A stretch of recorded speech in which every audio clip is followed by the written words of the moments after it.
My name is Mariah Heller. I'm about to show you how easy it is to paint existing cabinets and old pieces of furniture. You can paint laminate, particle board, sealed wood, or unfinished wood.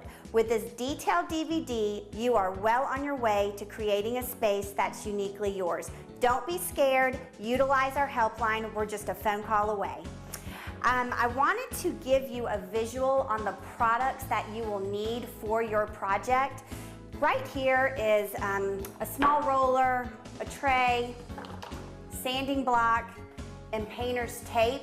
All of these products can be bought at any local hardware store, Home Depot, Lowe's, Benjamin Moore, whatever is in your local area. So just wanted to let you know that you do not order this online. All the other paint supplies that I'm going to talk about on the back cover of the DVD will give you an online address of exactly what you need to order. If you don't want to order your paint products online, call us, we'll do it for you. Or call us and we'll give you comparative products at the local paint store in your area. So just let us know what you're comfortable with. These are the products that you will need from online, and I actually recommend these products.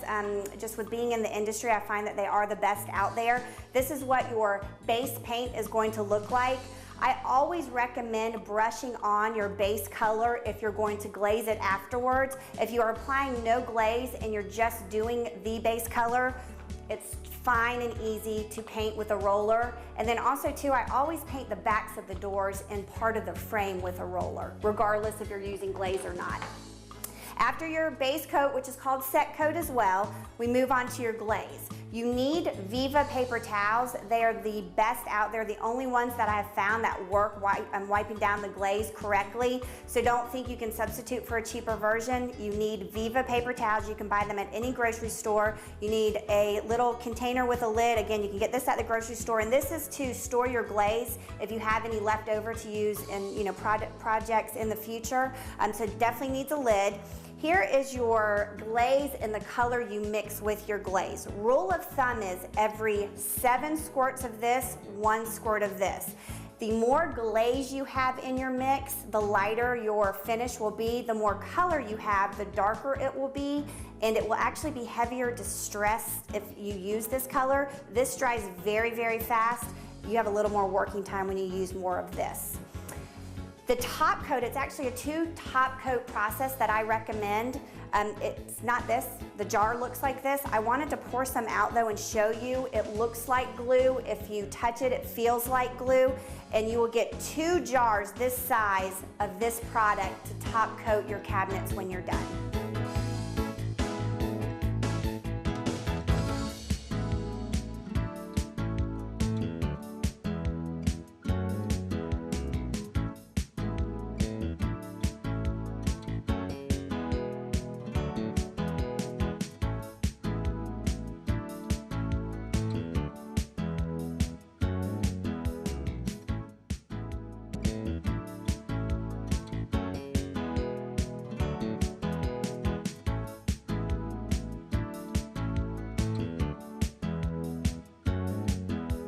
Now I'm going to show you how to peel laminate. This bathroom is in major need of an update, and there is laminate that's peeling on some of the doors and drawers. So what you want to do is you want to go in and feel around all the edges of all your doors and all your drawers. And if it's coming off like this, or if it's pulling up at all like this, then you need to go ahead and pull off the laminate. You never peel laminate off the backs of drawers or the backs of your doors. Those always stay put, and it's okay to peel 1 or 2 doors or 1 or 2 drawers and then leave the laminate on your other cabinets, because if you pull it off and it's not coming off, you will ruin the particle board underneath, and the end result's the same whether you leave the laminate on or take it off. Your cabinets will look all the same when you're done. What you need for this process is a blow dryer and a putty knife. And we've taken the pull off this drawer and we felt around the edges. It's obviously coming up, and then we're going to apply heat with our blow dryer. Just so you know, glue, there's really not much glue right here or glue on the flat areas. The glue is strongest in these inset areas, and that's really where you need to apply the heat. It's extremely hot and the laminate is extremely sharp when you peel it, so be careful.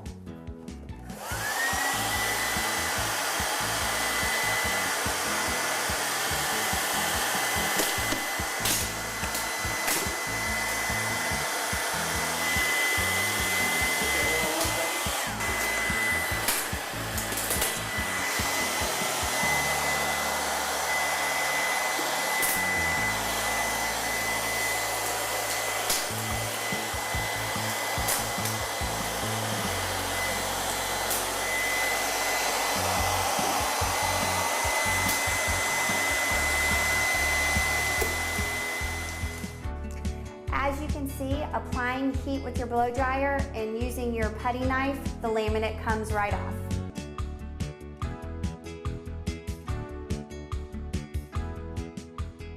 We have taken off the hardware on Gina's cabinets.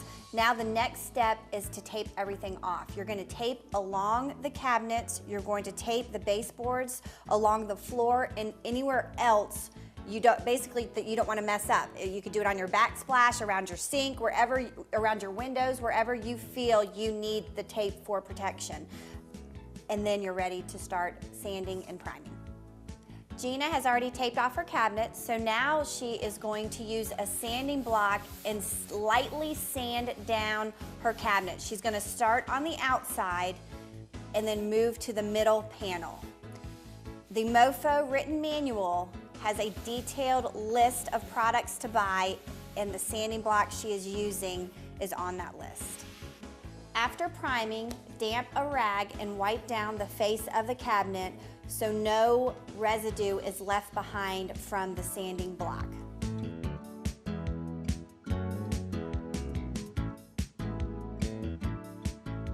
The next step is your base color. The door has been sanded and wiped down with a damp cloth. Now we are ready to paint your base color.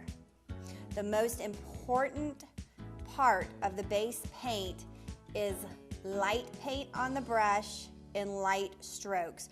You can do as many strokes as you want, starting on the outside panels first, but your last stroke has got to be from top to bottom and then side to side. Treat each cabinet as its own entity and treat each section separately. You'll need anywhere between 2 to 3 coats of this base color, but you have got to allow drying time in between each coat or you will create an extremely distressed look when your glaze is applied. And if you brush and stop in the middle of each panel, you're going to create an extremely distressed look once the glaze is applied. So side to side, top to bottom with the last stroke. Now Gina is painting the inset area of the cabinet. Paint does puddle in the corners, so when you are painting your base paint, keep going around until you know that all the excess paint is off. And I know I'm being extremely detailed and telling you what to do, what not to do. You can't mess this up. The most important part, I know I sound like a broken record, is completing the strokes at the very, very end and making sure there are no drips. Don't forget the frame. It's total personal preference. Have all the doors shut and paint the faces of the cabinets first, open them, then do the frame, or do how Gina's doing. You paint a door, you open it, you paint the frame, you hold on to the next door, paint it, and move on in sections. It's extremely important to leave all doors open during this entire process. No pets, no kids, your excuse to go out to dinner.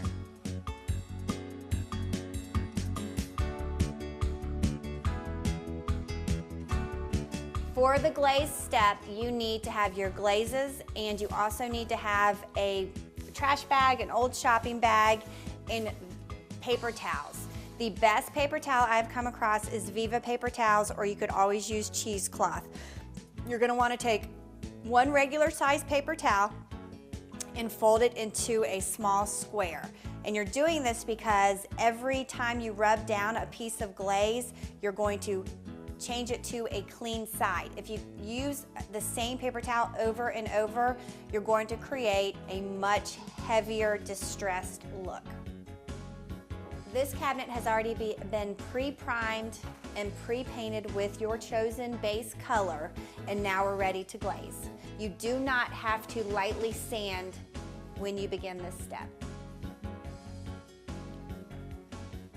Gina's going to dip her brush in the glaze and wipe off excess glaze, and she's again going to start with the side panels of the cabinets, moving to the inset part, and then doing the center panel.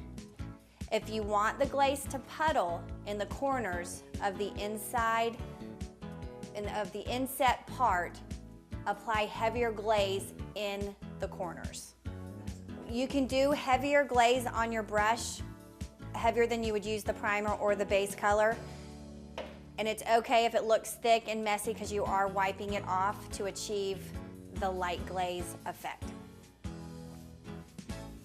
And you can have brush strokes when you're brushing the glaze. It's when you're wiping it off with your paper towel. It has to be side to side, top to bottom, sectioning off each section of the cabinet front. This dries very, very fast. If you have, I would recommend no distractions on this day of the process. If your phone rings, ignore it, call them back. If you need to go to the restroom or you need to take care of something, make sure you finish the cabinet front completely before you start the next one, because when you get back, it will be dry, and you can get it off with a lot of elbow grease, but you will have extremely heavy distressed cabinets. Now Gina is going to take the paper towel that she's pre-folded and she's going to rub down the glaze in one section. She's going to rub down again because there's streaks in it. So she's going to rub down lighter. She's going to do it lightly this time and get all the glaze that she wants off. So you might have to do 1 to 3 strokes down one side to achieve the look you're going for. It is so important to use a new side of the paper towel with every stroke. You will go through 3 to 6 rolls of paper towels during this process. Gina has done the outside section of the cabinet. Now she is going to move to the inside panel. Rotating the paper towel to clean sides, rubbing down the paper towel top to bottom. When you're glazing drawers, you actually want to go side to side. So remember, doors top to bottom. When you're glazing drawers side to side, you need to imagine what direction real wood grain goes in. And that's a good way to remember which way to rub. Now that the middle panel's done and Gina's achieved the look she's going for, she's going to do the inset part of the cabinets much lighter because she does want the glaze to puddle in the corners. And you cannot mess this up. You literally, if your paper towel is clean and you continue to rub from top to bottom or side to side, you will achieve the look you're going for.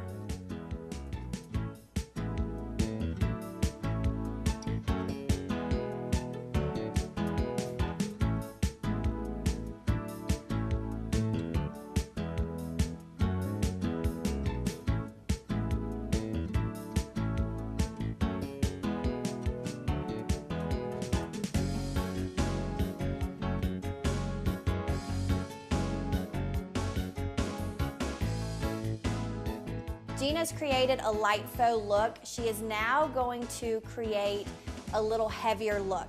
You can dip your brush in to get more glaze and go along the lines of the creases to create that darker look. And you also can dip your brush in your glaze, wipe it off on your paper towel, and do brush strokes from top to bottom, slowly down the side of the cabinet. To create a heavier glazed aged look, you dip your brush, you wipe it off on your paper towel, and you go from top to bottom gently, and you create an aged, worn look. And then you do the center panel the same way. Top to bottom, light strokes, light glaze, wiping it off on your paper towel to add a little more depth to your cabinets. If you create a spot that looks like a brush stroke and it's too heavy, you get a clean paper towel, wipe it off gently, start over. And then you start the process all over. Top to bottom, light paint, light brush stroke.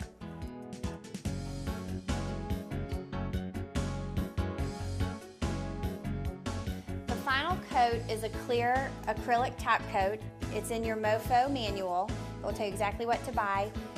This is like glue. It's extremely runny, so use with caution. You're going to dip your brush in, wipe it off on one side, and then use the side that the acrylic is on and just put it in the spot where you want to start on the cabinet. So in the top corner, and then you rub from top to bottom without stopping with the top coat. The goal of the top coat is the least amount of brush strokes possible. And when Gina's done with this first coat, if she does not see a sheen on the surface, she's going to go back and do the same thing again.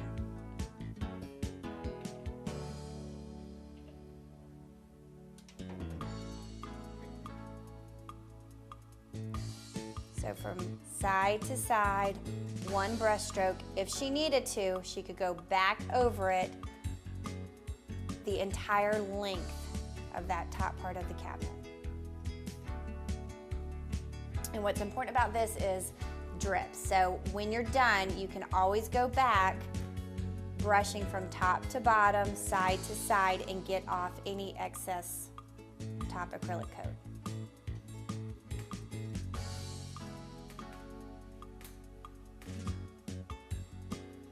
And one thing too, be real careful even with the base color and this acrylic top coat, where your hardware screws in, the holes on the cabinets, paint does collect in those holes and it drips out. So you always want to go back and pay attention to that.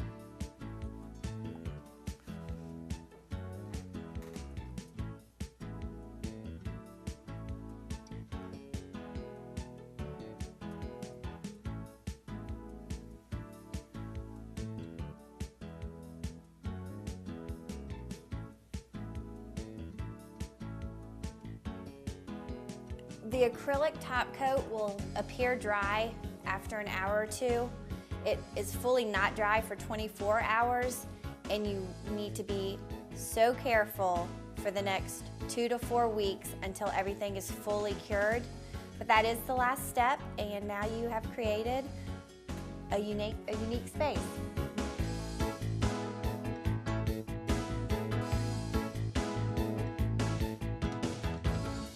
I'm going to now show you a wood grain look or a heavy glazed look. You can use this glaze technique with any choice of base color. It looks best when you use any brown, whether it's light brown, dark brown, because really the goal of this technique is for it to look like updated real wood cabinets. So I've actually taken a container that has a lid because if I have leftover product, I want to use it again. I've used more color this time and less glaze because it looks better for your wood technique when you reverse. So it's actually every 4 squirts to 2 squirts of your actual color. So what I'm going to do is I'm going to dip the brush into our glaze, and I'm going to go ahead and paint it on like I would the base color. You don't want it too heavy, but you definitely need to do it quick because your working time, it dries really quick. So you just really need to kind of work it quick. So I'm going to start in this top corner and keep brushing it until I smooth it completely out all along the sides. You can be messy, get in these creases, and then you just keep doing this all over. You do the center panel last because that's the hardest part to control. You don't have any of these inset creased areas to hide any mistakes that you might do. But the most important thing is you just want to keep working your brush all the way up, all the way over, and you're going to see me do that several times to create the look that we're going for. And I'm doing it about the pace that you should be painting your cabinets. I'm not rushing, it's not a big deal. You aren't gonna mess these up. You just need to be aware that this does dry quick and you are limited on your time. So basically you're painting and smoothing this the entire time. Now I'm gonna do the middle panel. Don't freak out if it looks heavy when you first put it on and you start painting, because the beauty of this product is you just keep brushing it in until it looks exactly how you want it. You could even do the bottom half first, keep carrying it up to get the dark streaks out and then paint the top half. And then I'm going to show you what you need to do at the very end.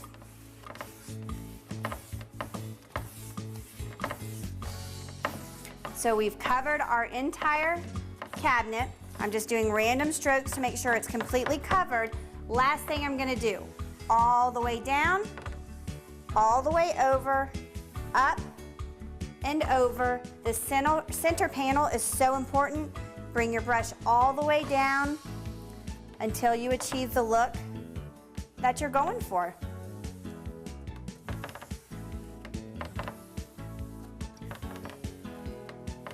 If you want to add a little more depth to your cabinets, you can dip your brush in, wipe it off, and go along your creases with a little heavier glaze, and it's just going to darken those areas and add a little bit of depth to your cabinets. It's that easy.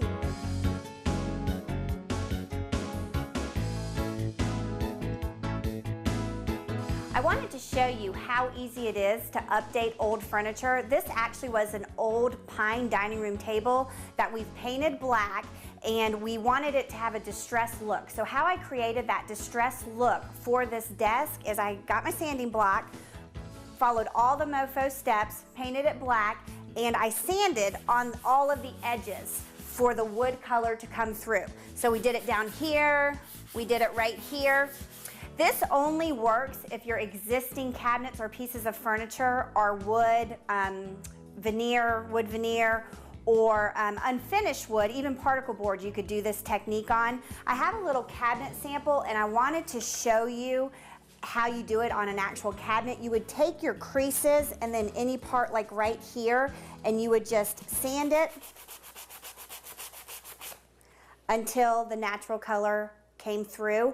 If you don't want to invest the time and the energy to sand it, because it does take a lot of elbow grease, you can actually create the look with metallic paint or tan paint. And you just want to get a 1-inch brush, angled brushes work the best, and you dip it in your metallic, you wipe it off, and then you just take your, oops, sorry, there's hair. You just take your brush and go in all the creases, and on the outer edge, you just brush it lightly. You can't mess this up. You're creating your own space, and you can do it as heavy or as light as you want to. And it's as simple as that.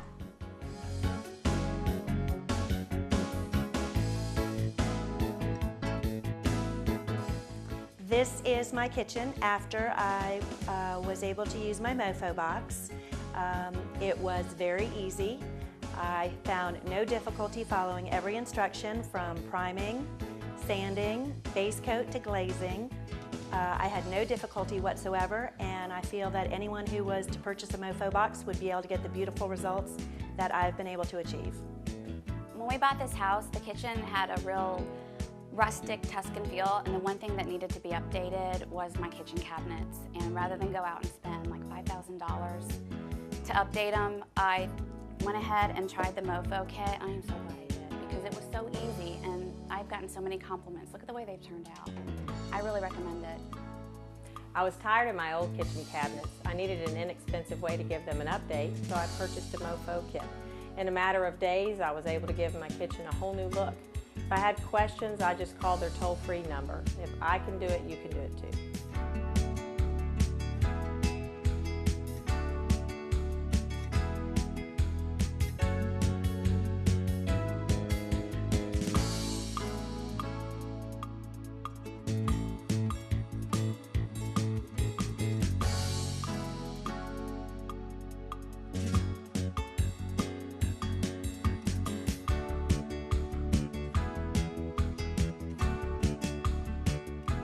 Thank you for watching the Mofo DVD. We hope that you have found it informative.